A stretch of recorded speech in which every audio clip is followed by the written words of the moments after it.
Hello, world.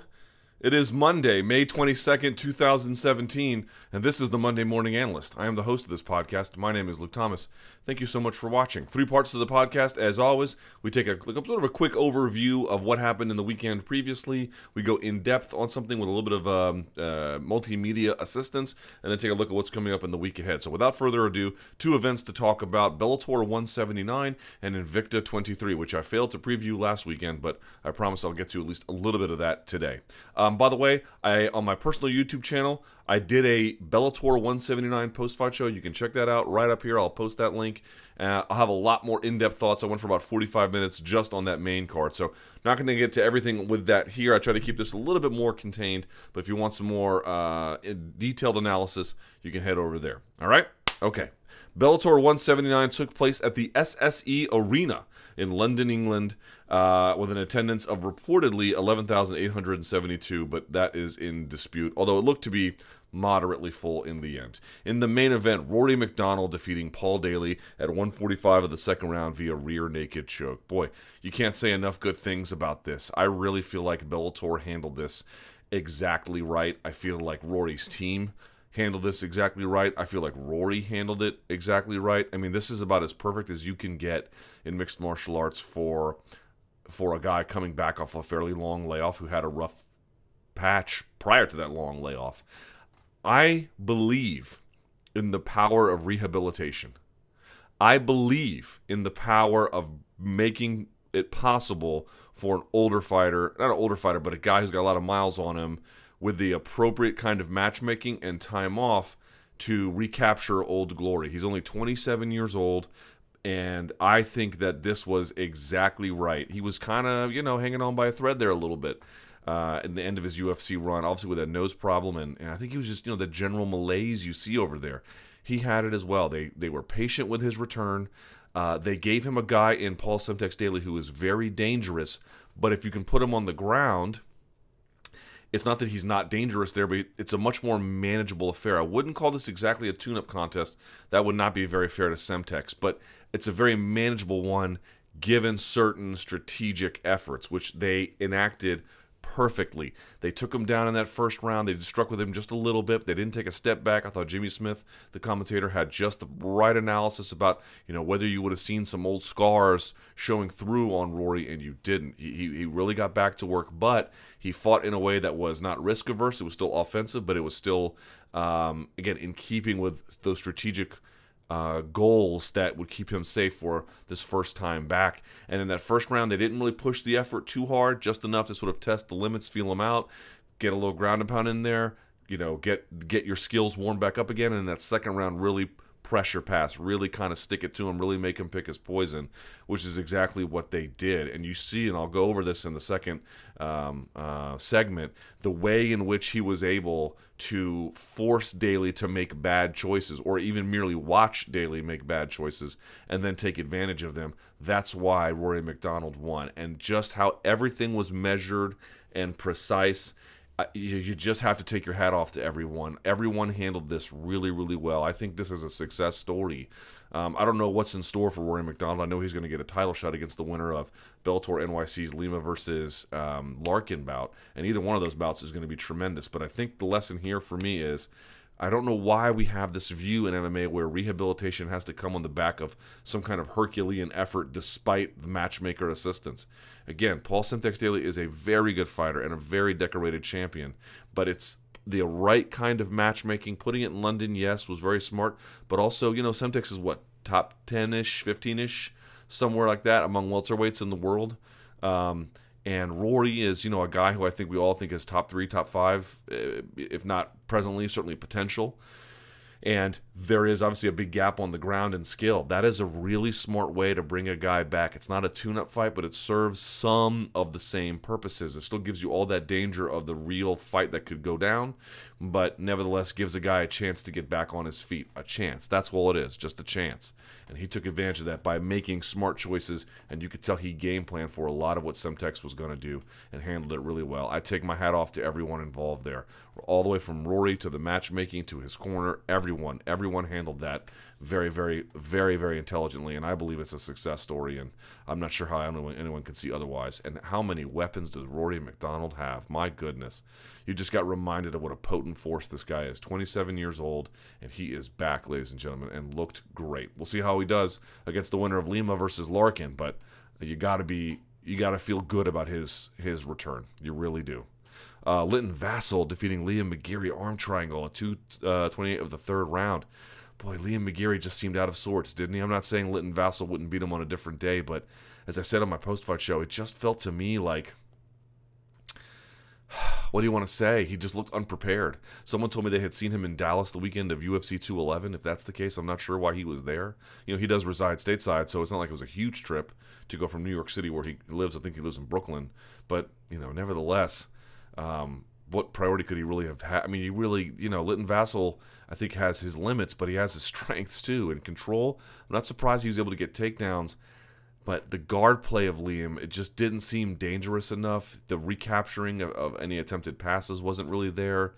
There just wasn't a whole lot from it that made you feel like he had really game planned a lot around the particular strengths of Linton Vassell, and you know, first contact wasn't stopping takedowns. Like, Vassell would make contact with him, and he would just go to his back. You know, I don't know if he doesn't work takedown defense enough because he really has faith in his guard. I don't know if he's working takedown defense and it's not working.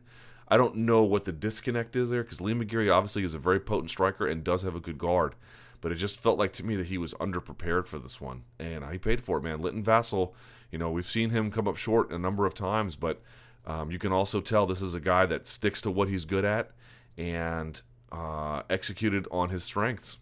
That's what you're supposed to do, and that's what he did. You know, saying you have UK wrestling for Ryan Bader, all right, I'm not sure that's going to go your way, but nevertheless, it just looked to me like McGeary, you know, I don't want to pun it up here, but just couldn't get a second or third gear, man. And I was surprised by that. Not the takedowns, but the number of them. And from there, no ability to get back to his feet. No real attempts to get back to his feet, just a couple, but not really. And then ultimately getting submitted, you know, and it was not even from side control or from the side of the body where he got the triangles from half. It just looked to me like McGeary may have had an injury or something. It just didn't look right. Czech Congo defeating Augusto Sakai via split decision, 229-28, 128-29. I'm not going to say anything more. Just check out the post-fight show up there. That is the worst fight imaginable. I think they only booked it because they had to, because there was probably a shortage of heavyweights available. For an organization that did so well with the main event and typically has a real good eye for action fights, this was a nightmare. And I don't understand. There must be some kind of television rule that I don't get about how they have to fill airtime and what they owe sponsors or something like that, because I don't know what the purpose could possibly be of having tape delay and you still choose to edit that, or you edit that out. You don't edit that out. You just show that. How do you air that fight when if maybe you don't have to? Maybe you do. I don't know. Maybe you do. But if you don't, how is it possible you can air that contest? Dreadful, dreadful fight. Alex Lahore defeating Dan Edwards at 56 seconds of the second round. I want to make a couple of points. First of all, Lahore looks like a kid who's got a real bright future. But the commentators are saying that some of those leg locks were close. None of them were close. Not one of them. Toe holds to really work will not always. If a submission is strong, then a submission is strong. But typically, the best time to get a toe hold is when their leg is bent, not straight. When it's straight, everything kind of forces the structure and integrity in place of the ankle lock. You can still get it, but it's harder. So you want to get it when they're like. You remember the Frank Mir toe hold on Tank Abbott? Hits the omoplata and then gets it where his foot is close to his own rear end. That's where you want it. You come up behind and press it forward. Well, not exactly. It's not, but more or less, you're grabbing the toes and you're kind of crunching everything in and around, which is exactly what he did. But in this contest, he was trying a lot of times when the leg was straight. There is not much of a chance of a toe hold there. Plus, if you're not controlling the other leg in some kind of way because you're not behind them, he was more on top, face down. They can just use the other leg to challenge your hands, which he was doing. And another time, if you're going to get a knee bar on someone, you want to be underneath them. If they're on their hip, you want to be on the bottom side leg, right? These are the two legs, and they're this way down. You want to be attacking this leg, not this one. Not to say you couldn't get the submission on the other one, but it's not the best idea. You want to be on the bottom. And if you're going to be doing that, you need to have your legs clamped behind their rear end super tight. You need to be, I mean, those hamstrings and that posterior chain need to be, everything needs to be absolutely clenched up. This guy had his knee across the belly of Lahore and was trying for an ankle lock. Bro, it is not going to work. You don't have either hip controlled in that case, and you don't have nearly the squeeze to keep them around. So not one of those ankle lock attempts was close. Not one. Be very, very clear about that. And I think he goes by a different name, Dan Vinny, but he's Dan Edwards on Wikipedia. So please forgive me. That was at 56 seconds of the second round. And then a Baby Slice Jr. defeating DJ Griffin at 3:40 of the first round. Looks to me like wrestling is what he prefers. He's got a lot of lacking of his... there's a lot of problems with his polish on the ground, right? A guy would change angles on him on his hip and he wouldn't cover. That's what they mean when they say covering the hips. If you're here, you can get certain submissions, but typically what you want to do is you want to, if you're on bottom, you want to adjust the angle, especially if you're going to go for an arm, right? If they do that, you have to follow. You have to make sure your hips are square with theirs. And if you don't do that, you can get in trouble. This guy, DJ Griffin, was off the side, and then you saw Ferguson Jr. on top just working in that space, not covering the hips. Yo, very bad idea. Anybody good will just absolutely snatch your arm up. Now, I get it. The guy doesn't have the benefit of even the Ruths or the Fortunes of competing on a Bellator undercard because he's got a big name, and so you have to be very, very fair about what guys look like when they're 1-0 or 1-1 or 2-0. They're not very good, you know, and it's hard to be very good. So I'm not even bagging on him. I'm just noting he does appear strong. I do like some of the timing on his takedowns. I like how that naturally seems to work for him. Striking, he seems to be opened up like this a little bit too much for my tastes. Really not covering the chin. The punches aren't chambered. They're all kind of hooked. I just want to say that if you're going to go to the ground because that is what naturally suits you, fair enough.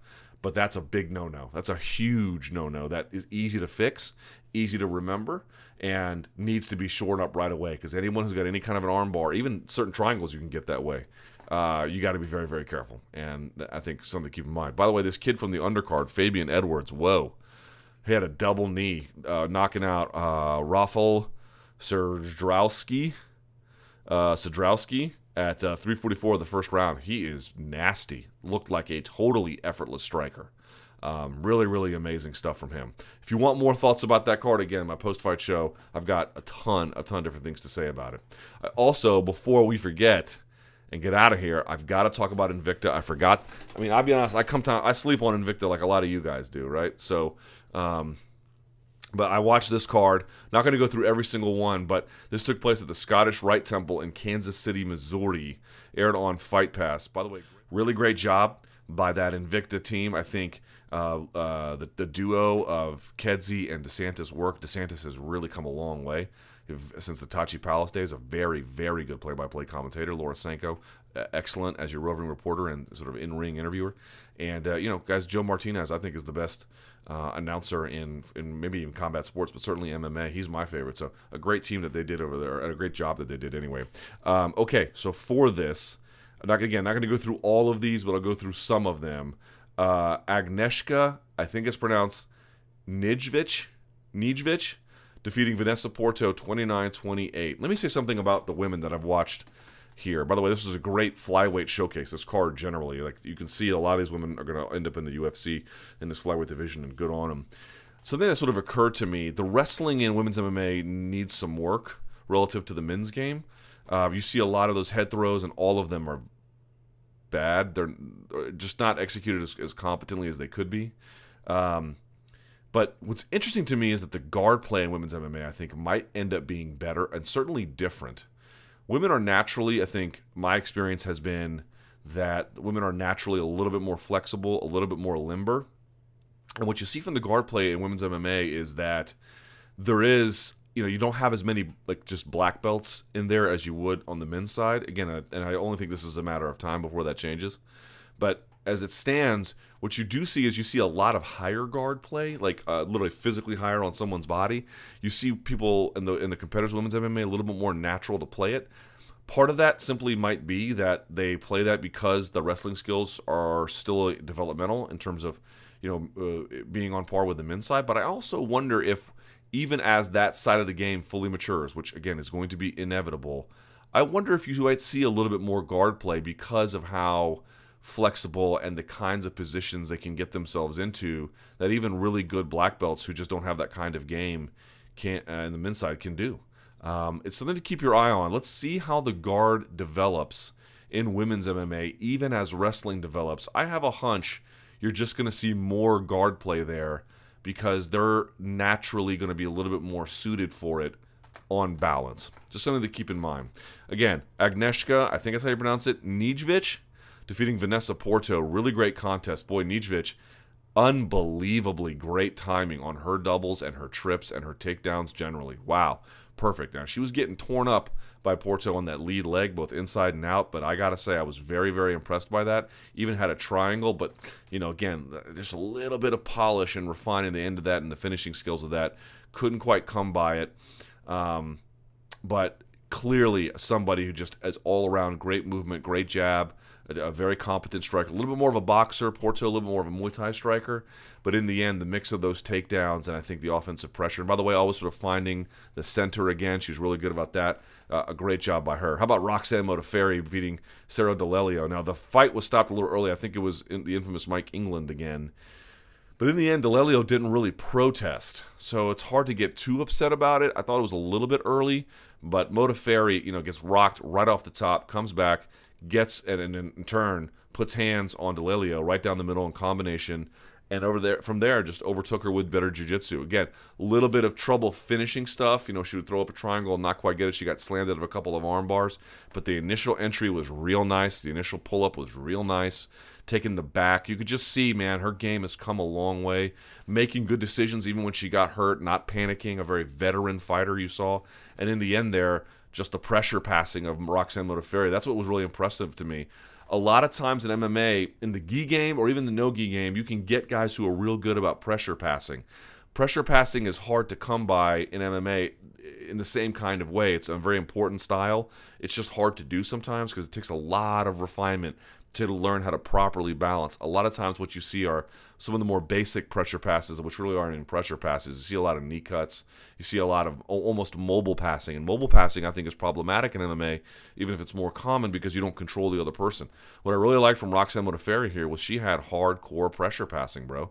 She was flattening you out and then just scraping her body on top as she moved ahead. That's hard to do. Takes a long time to get good at it. Guys like Bernardo Faria are really good at pressure passing, you know, over-under passes and things like that, which I think Modafferi had one in this contest, so really got to give it up to her. Her jiu-jitsu game has really come a long way.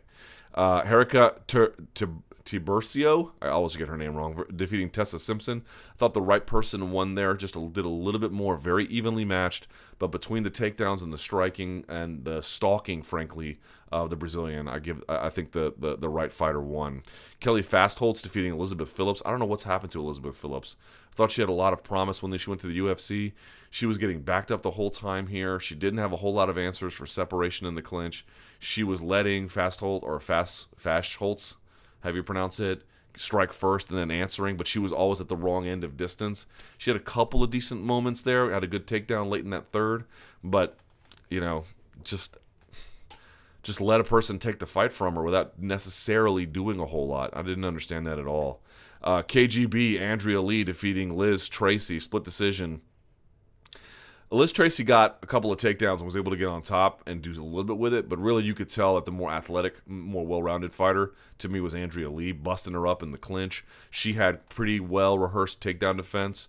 There were a couple times she'd be a little too willing to keep and maintain contact, which ultimately I think cost her a couple of those takedowns and maybe a round or two, but you could just tell she was the one who could do better the striking, better in the clinch, had some of her own wrestling. If she can continue to polish up her takedown defense by not really limp-legging out and then getting into forearms and cross faces, but again, separating. She has to separate. She was digging underhooks so deep that when she would try to yank it out, literally Liz Tracy would clamp her elbow to her ribs and she'd get her hand stuck. Okay, that's fine, but you need to find another way to keep going that out. I know it's easy for me to criticize. I'm saying she did a great job, but you can just tell with a little bit more refinement and a little bit more expertise, boy, she's going to be a nightmare for those ladies at flyweight. She's already very, very talented, already very, very tough. Imagine if she's going to be hard to hold. Like, you know, I always think about Jose Aldo Frankie Edgar. he couldn't even put hands on the guy, right? Because he was just getting absolutely the timing of Jose Aldo. And no one's, Jose Aldo is just a very, very different kind of fighter, the Conor McGregor fight notwithstanding. But I'm saying just always think of that performance about how he didn't let a guy keep physical control of him when he was defending takedowns. It was always creating separation, right? That's the ideal scenario that these ladies and everyone else in the men's game wants to get to. Andrea Lee is on her way there. Not there yet, of course, but on her way. And the more she can do that, the more she's going to be an absolute terror for some of these ladies. Ediane Gomes defeating Pam Sorensen, split decision, 229-28, 128-29. Tiffany Van Soest defeating Christine Ferreira. Look, you all know Tiffany Van Soest can strike her ass off. It was amazing. She would jab to the head, slide back, wait for a punch to come by, and then double up on the left side and bang her out on top with her left hand. Just incredible movement, incredible shot selection, accuracy. Just so good in that space, good in the clinch. And you could tell on the ground, though, man, she still has a long way to go. Just making a lot of choice. Jiu-jitsu is not intuitive. People think it is. It's not intuitive. You have to retrain how your brain might think about how to get into and out of positions. And she was just making a lot of choices on the ground that made things go from bad to worse quickly.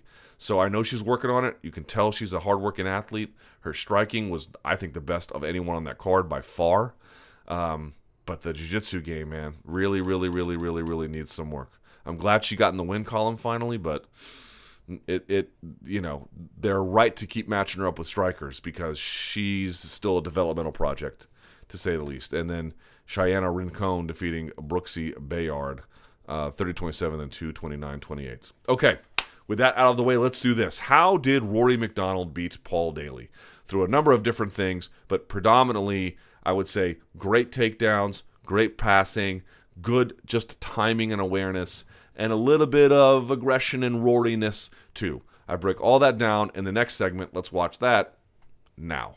The return of Rory MacDonald went about as good as it's going to go, as any kind of return, given any kind of similar circumstance would be, for all the reasons I've already mentioned. But let's take a look actually at what happened. Now, again, we can't go through everything that was maybe a detail that's important to his team or something that maybe should be mentioned. Just going to hit the highlights here a little bit. There's not much striking to speak of. Of course, the majority of this is about the groundwork. And I fundamentally believe that a lot of the reasons this went well is because it was meticulously planned and smartly planned. And by that I mean, I don't think they intended to do a lot of pressure passing in the first round.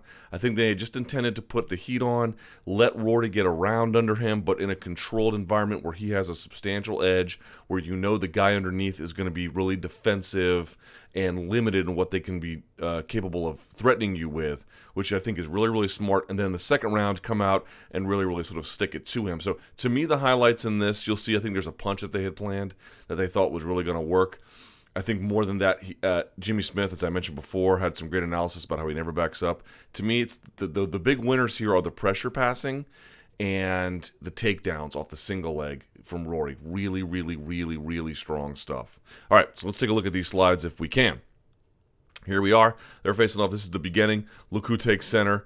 All right, you can see facing off. What's going to happen first is they're both going to jab at the same time. It looks like Semtex might have gone first because you see this little parry here that Rory attempts. Doesn't quite work, but it works just enough. I mean, you don't have to like parry things completely out of the way.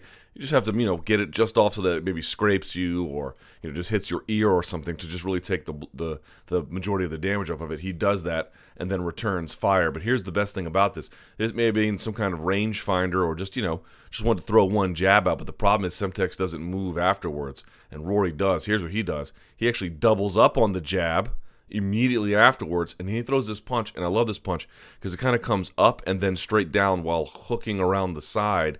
You'll see it here, like, here's the second jab, boom, look at that, comes over the top, and look at the angle on the elbow. I really love this punch because, number one, of course, it's double jab, you're getting inside what your range is and not theirs. I think it took him by surprise, but it just looked to me the way in which he throws it, where he comes up and then down, like almost like he's spiking a volleyball in a way. Tells me that they probably saw something, at least his trainers did, on tape. Maybe a tendency that Semtex does off of his jab. Does he have a lazy jab? Does he not? Does he move off of his jab? Does he not? There's just a particular arc to it that you could just tell they had practiced in anticipation of this contest for this particular opponent, and it worked perfectly. He throws it in the first and the second rounds, and both times. I think this one more so it lands. But right off the bat, boom, 7 seconds in, he's double jabbed inside the space and hooked around the gloves of Semtex in a very expert, direct, and impactful way. Right? They back up.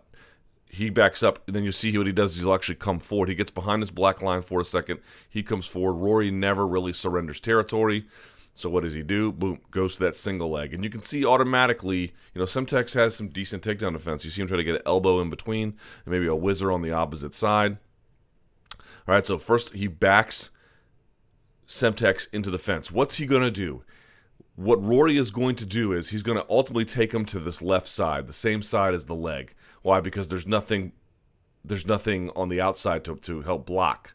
But he's going to rotate directions to get his weight, Semtex's weight, and balance off so that when he ultimately does drop to this side, because you can see this portion of the structure that keeps him upright is now, I'm putting air quotes up, missing.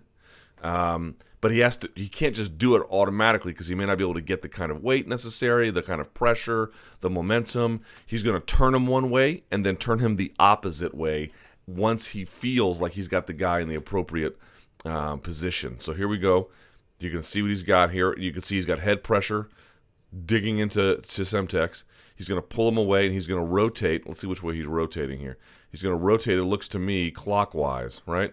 He's going to rotate towards this leg, which you could get in that way. You could get it and double off, right? Drop that other hand down, double off, and go for a takedown, which he doesn't do.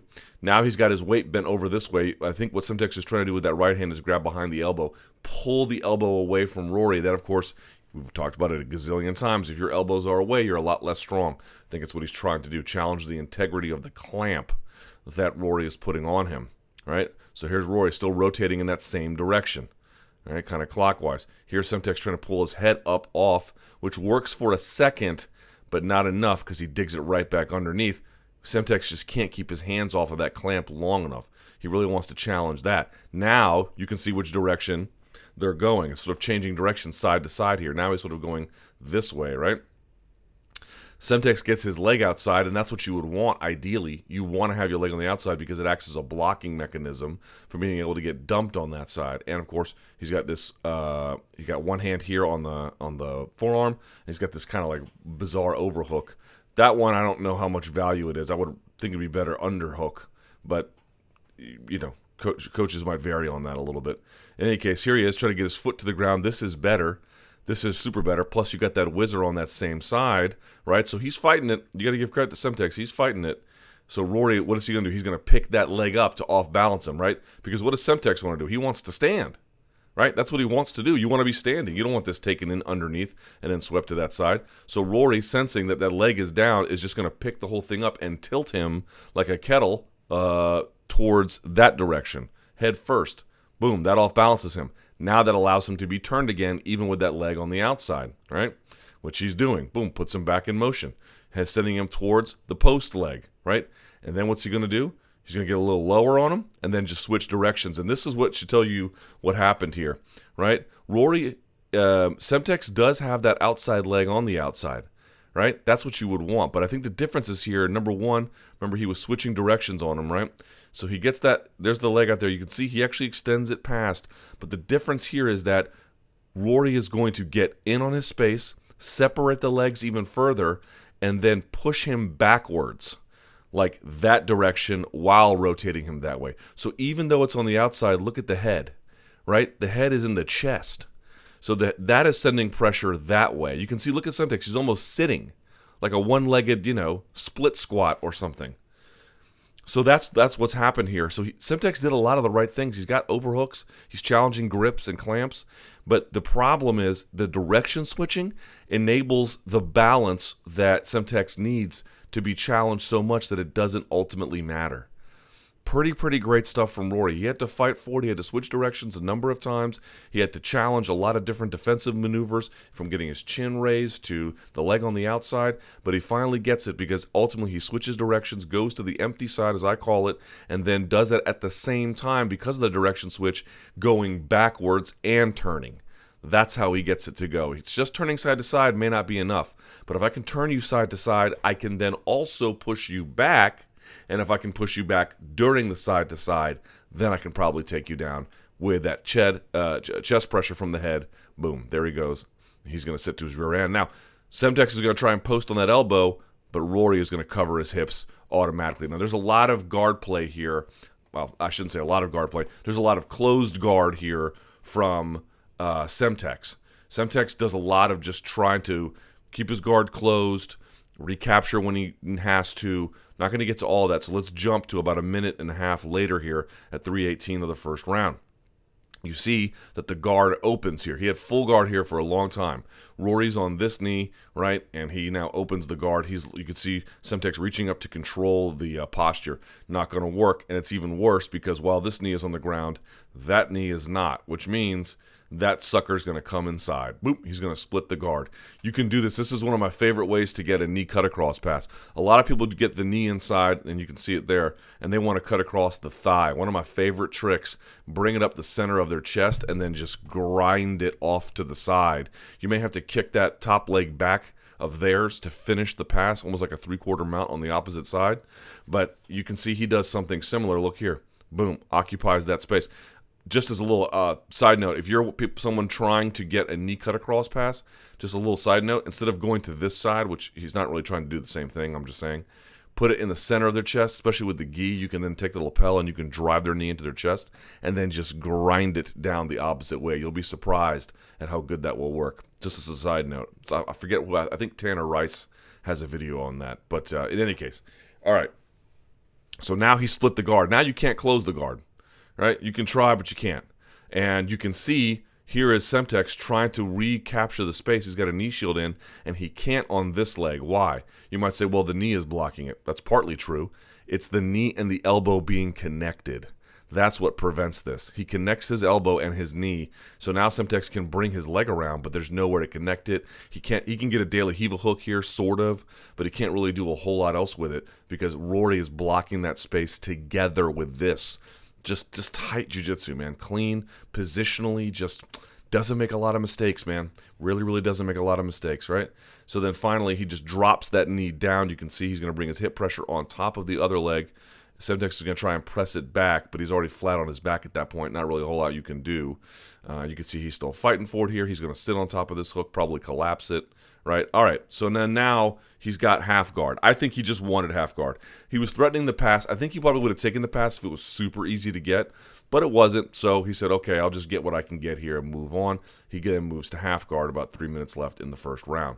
And now he gets his arm behind the head. This is a very common position in jiu-jitsu, especially from half guard. He's got the lockdown, sort of, not super tight, but probably would, prevent a little bit of a problem there with passing. But now that arm is being threatened big time. He's got a crossface in there, which is better than having this on the other side of his head.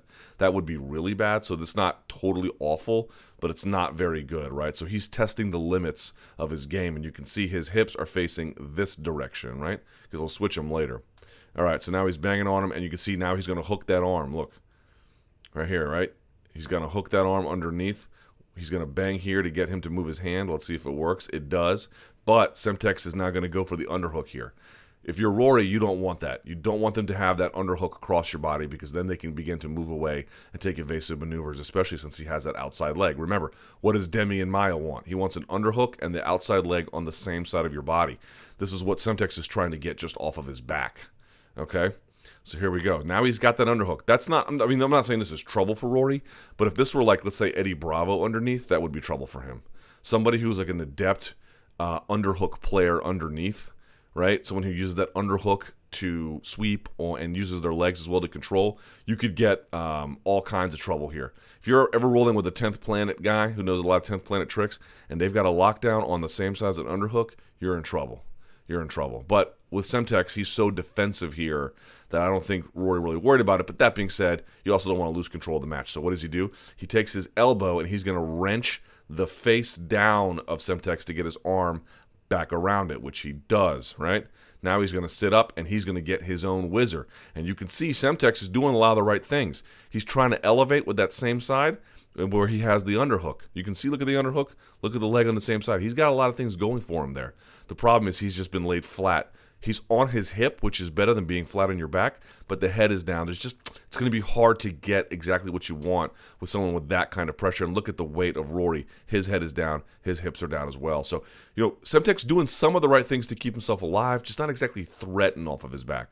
Right? And then he finally lays him flat. He has the underhook, but now it doesn't matter. Plus the guard is open, and he's kind of flat on his back here, so he loses it, right? We jump about 30 seconds ahead.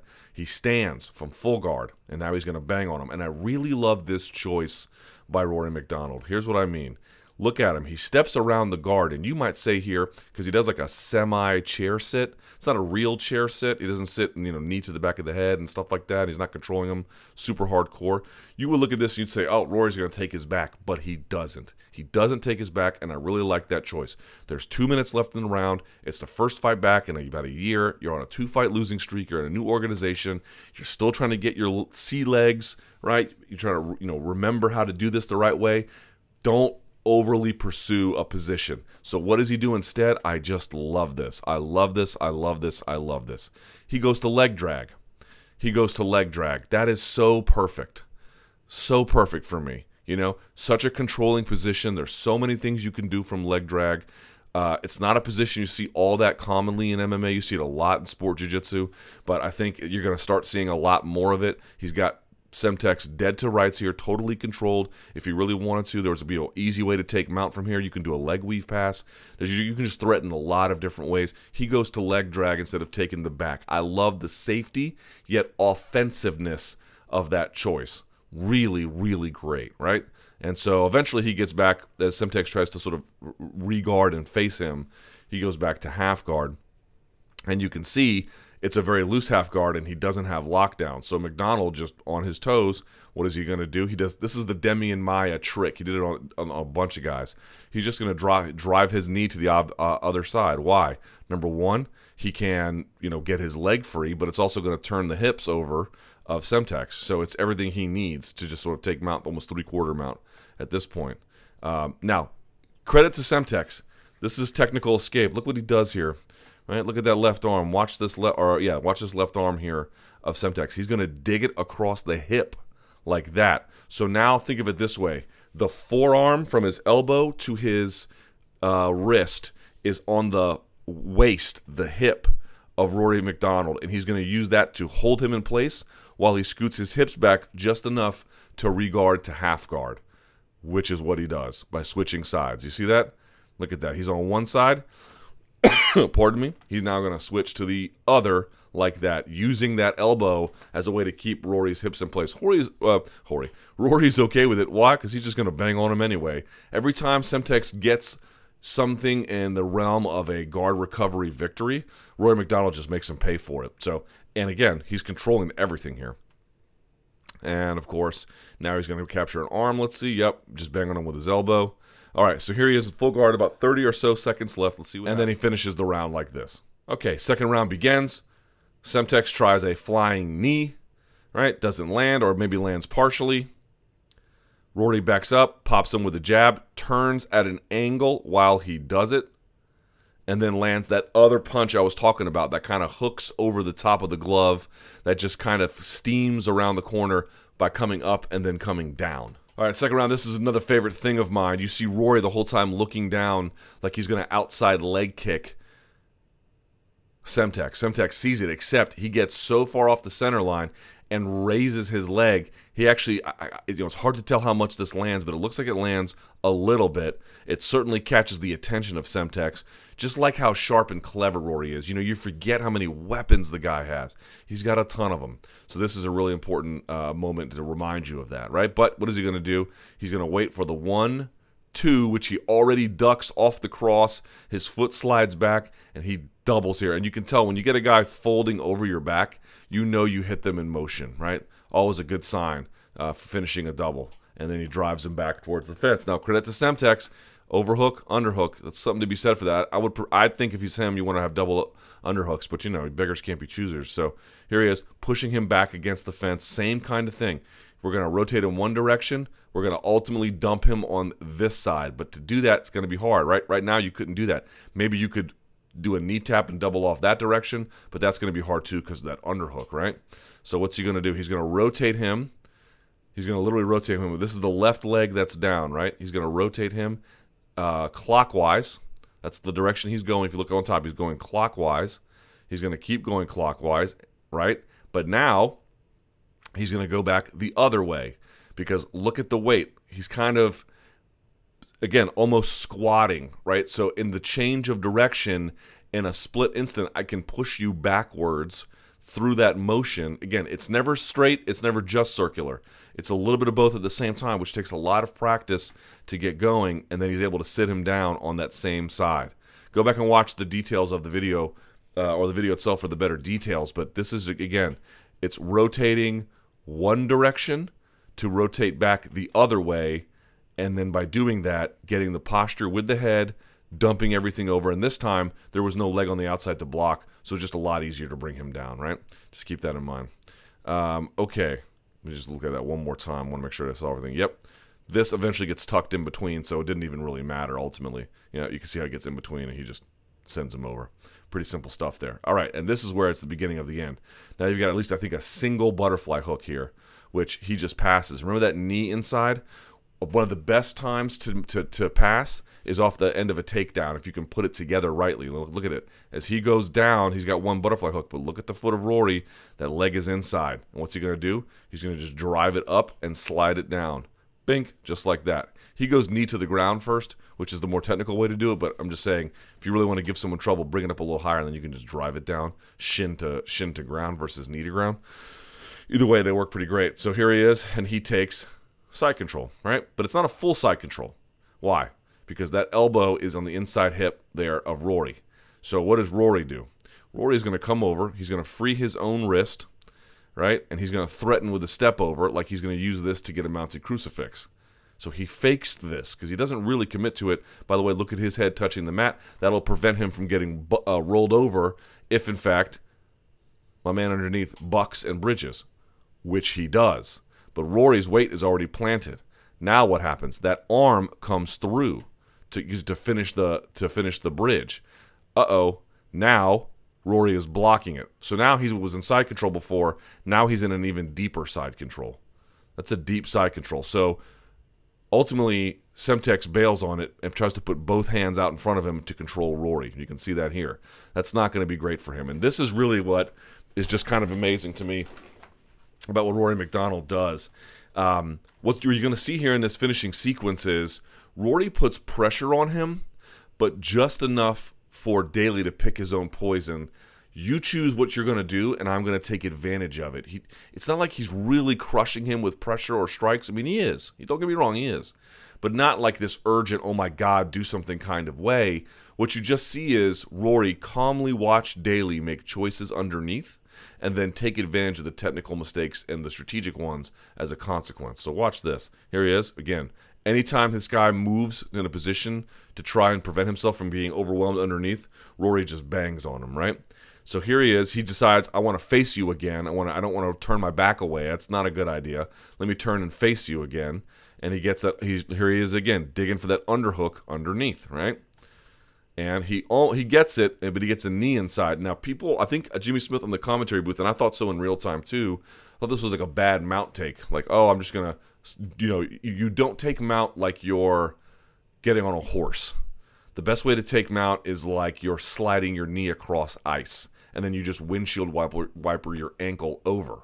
But you're not jumping on a horse. If you see that, it's pretty bad. But I don't think that's what he's doing. I think he's threatening a different kind of mount take, where it's almost like if he wants to, he can go back inside for leg drag. But he's just killing this hook, right? I think that's what he's doing here. It's sort of a slower way of methodically ruining you, right? So here he is, knee to the ground, weight on top of that hook, right? You can see him pressing into it. Daley has that underhook, but it's essentially worthless here because all of his weight on that side is pinned, and this hook is crushed. He can't do anything really with it. And this is really what I love. You see he sort of slides the angle out rather than being, you see how the hips are this way rather than being that way? He gets that going, right? But this is what I love. Comes back down. All right, so he wants to clear this hook, does he not? Here's what he does. Look at Daley. He's kind of leaning off to a side here, shoulders pinned to the mat. As Daley kicks up to try and get him to go away and press away with his elbow. Rory says, thank you, uses that momentum to step off rather than coming to this side, just steps off to the other. Right? You give me, I'll go the direction you give me. As you extend this hook out because you think you're going to get me off of you, I mean, you are, I'm just going to take a better position. And he kicks it out straight, and then he takes side control. Immediately, Daley can tell he's in trouble here. So he rolls to his side. Better to be on your side than your back. That part is true, right? So what does Rory do? He immediately puts his knee to the hips of Semtex, closes off the space. Now, this is what I love. What you're going to see is Rory just doesn't take mount. He takes mount because Daley told him to. I mean, Daley didn't say, hey, take mount. But his body effectively said, I'm going to leave an opening for you. Just take it. So what happens is he's blocking the space. Daley is going to try and buck and turn, right, to get something going, which is understandable. But the problem is he just can't do it. Space is closed, space is closed. You're just left with a ton of bad options. So what does he do? He tries to get his feet under him to buck. As he does, look what happens. Look where his legs are now. Yes, the space is closed, but if Rory moves an inch or two away, that leaves a space for Semtex to get his knees inside. So as he brings his knees away to plant his feet like that, now look how much more of the side of the leg from this camera angle you can see. You are telling a guy to take mount on you. You are if your timing is good. And of course, his timing is good, right? This is what I mean. He is only making choices here based off the actions of Daley and just auditing him at every step of the way.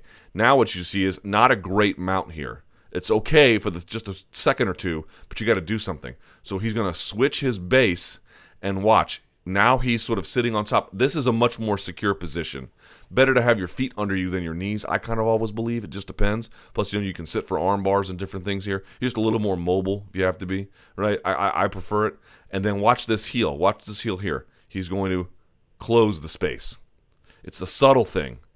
See how his toes are covering the verses here? Look at it now. You see that? Why? He's sucking his heel to the hips of Daley to close off space. If his heel is way out here, let's say about the 24 number, Daley's got all kinds of room to do stuff. But if you close it in, he can't, which is what he does. Now watch this. He's going to bang on him here on top. You can see that, and I love this. The left arm is the one that's got 2-on-1 here. Both of Daley's hands are preoccupied with this left arm that feels like it's being threatened. And remember, he's around the shoulder. He's not even underneath it. If it was underneath, Daley might feel a little bit more secure, but he's on top, right? So what happens? Daley says, man, this is bad. Look at this. Dude, bro, you're getting owned here. I mean, Semtex actually showed some pretty credible guard recovery, but not enough. So you see here, ankle to hip, right? What's he going to do? As soon as that elbow posts, what do you think is going to happen here? Look at the scenario. He doesn't want to turn into him because he doesn't want to get mounted. So he wants to turn away. So he's going to post that elbow. But in so doing, Rory's cupping this merely to create a lane for that arm to sink through. Like that. And then he's going to finish it like this. Boom. And so here you go. He's going to close the show. I want to show you something about how strong this is. Okay? Head on top of the wrist, wrist behind the head for the most part, bicep grip. This is how it has to be. If you see someone's hand on a forehead or the top of the head, I'm not saying the person underneath will defend it, but they should, because the high hand is the one you want to control. It's very, very hard to choke someone with just your one underhand. Really what seals it is, in this case, the left hand, and his chin on top of the wrist is just it couldn't be better. That's exactly what you want.